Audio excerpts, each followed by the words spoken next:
Desde hace 5 años siempre nuestros quesos están en los Cheese Awards y lógicamente si se hace en San Sebastián y colaboramos con Artegaza en la organización, pues lógicamente ahí estaremos en primera línea de batalla.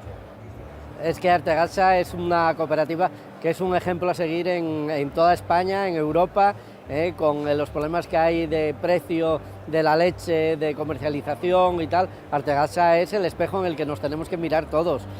Pues vamos con las expectativas, sobre todo de pasárnoslo bien, de disfrutar, de dar a probar a nueva gente y a nuevos clientes nuestros quesos, probar los quesos de otros queseros, disfrutar del mundo del queso, aprender muchísimo, porque siempre que hay un queso encima de la mesa, siempre se aprende un montón de nuevos países, de nuevos queseros, de nuevos territorios, de nuevas leches, de nuevos pastos.